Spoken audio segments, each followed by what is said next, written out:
So as Paul said at the beginning, this is really just a real whistle-stop tour. So, you know, clearly I could probably talk through the whole session on the work that we've been doing at Hallam. So this is just really to kind of pull out some of the nuts and bolts around what we've been doing ever since we signed up the pledge to produce the Civic University Agreement. And, you know, obviously there's, you know, further conversations that we can have as a network on some of this work, but this is just really to touch on some of the things that we've been doing. So in terms of what we did from a Hallam perspective, Paul mentioned about the Commission's report and the recommendations, and then the guide that had come out from the UPP Foundation around producing Civic University Agreements. And we used that just to pull out a number of core themes for us at Hallam that we felt would help sort of guide some of the work that we wanted to kind of do in the next steps. And so we really pulled out the part around, you know, putting the public at the heart of the agreement and really kind of started to think about it in reality. Absolutely understanding the university and what partnership really mean, and also, you know, a real focus for us particularly on geography. And what does that look like for Sheffield Hallam and the region that we're in?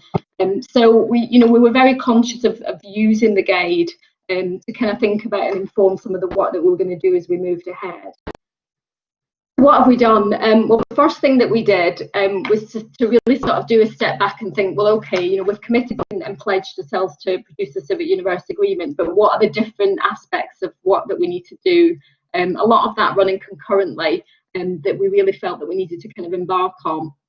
So you can see from this slide, you know, we set about doing a little bit of a scope exercise. I think some of the findings and recommendations from the Commission's report highlighted the fact that there's all sorts of different questions that we had to ask ourselves, but also we wanted to look at what others were doing and really get a good understanding and mapping out of what do we currently do. I think there was some really clear guidance around, you know, this isn't just about develop an agreement that says this is what we're already doing. It's an opportunity to really think about what you could do differently. And so we undertook quite a lot of work and took a bit of a step back through that phase just to really think about what is the scope of what we want to include in the agreement and what makes us at an overall kind of strategic level. We then really thought back to the point around you know, the public and key stakeholders being at the heart of the partnership and informing you know, what the role of Hallam is as a civic university. So we looked at and developed a number of different engagement exercises, and I'll come on to talking through that in terms of what we did there and what that's kind of led us into the thinking. We then got some other phases around, you know, how do we actually do the co-creation? You know, what are the actual practicalities around co-creating a civic university agreement with a number of different stakeholders, and what does that look like in reality? And then clearly there was a couple of phases around actually developing the agreement itself, and then going into kind of launching ongoing implementation, engagement and consultation. So we felt it was really useful to just kind of take that step back and that planning process.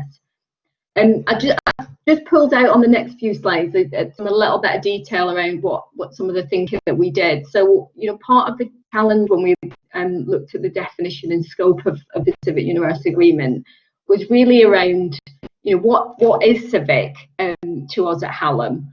You know, there's a number of things that we all do as universities that are just our kind of core activities that clearly impact and help and feed into the regions that we are part of and are based in. And that's as simple as the fact that we're large employers in a location, and we therefore contribute in lots of different ways just simply by being a large employer. We also thought about what does that mean in terms of things like corporate social responsibility, what's civic, what's our role. So there was a lot of discussion around, you know, what is that definition about what civic really means for us. Also have you know, some considerations around the regional priorities. So, you know, we in the South Yorkshire region have a number of different aspects that we're feeding into. You know, whether that was at the time what that was going on regionally around the local industrial strategy. There was a regional strategic economic plan which is still being developed. we have a number of different regional bodies that we have to with. So we really wanted to focus in on what that, where do we kind of pick up some of that regional need discussion from, and also where are some of the gaps that we're not getting at through the existing relationships that we had in terms of some of those partners. And then the third part that we thought about in terms of our definition and scope was also around the fact that we have a strategy. There was already some clearly stated aims in that strategy relating to how we wanted to lead locally, and with very specific areas of focus which we'd started to implement, which had been identified through need, and the discussions that we'd had with our regional partners. And we'd also been doing a lot of work around, externally communicating, Hallam's role at the heart of the region. So we had to kind of think about where did that all fit into the work that we wanted to do on the Civic University Agreement. I talked at the beginning about some of the work that we did around engagement. So we pulled out a number of key stakeholder groups when we started to look at, well, okay, how do we make sure that we capture everything that all of these different stakeholder groups currently feel about Hallam, but also how, what are those needs, back to the recommendations from the Commission's report. So we did, as this slide outlines, a number of different engagement activities with our staff. So we really did a lot of work around, let's understand what do we currently do across the university. There's lots of things that, me and my role, I don't know about, but also asked our staff what are the things that are opportunities that we could do more of.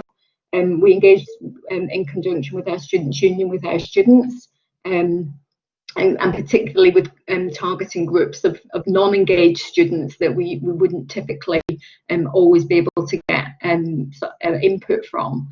Importantly, we did a couple of steps around engaging the public. So we commissioned a YouGov public perceptions piece of research to go out and target some very specific demographic groups across the Sheffield City region. And a lot of that was around kind of unprompted and prompted awareness of our civic role and the activities that we do. And then we also did a more general public listening exercise with an online survey. And we actually went out and did some outreach events into other areas to make sure we captured responses. And then, like all of you, I'm sure we've been engaging with key stakeholders on an ongoing basis for that. So just in terms of the kind of result, I mean, I guess there wasn't a lot of surprises in some of the findings from some of this work. And I think particularly interesting around the public work that we did, which actually threw back a lot of questions for us around, excuse me, a lot of it was just around how much are we communicating and making our region aware of what we do. That was kind of the biggest finding that we had, that were, beyond the fact that they know that we teach and we're a university, that, there was very little awareness of some of the other kind of civic activities that we do. And I think that was a really interesting sort of part of what we found, and it kind of fed into discussions around is this just about talking more and communicating more with our local region about what we do, or or is the focus more on the kind of needs analysis and looking at the strategic impact that we can have? So I think that's been a really kind of interesting finding.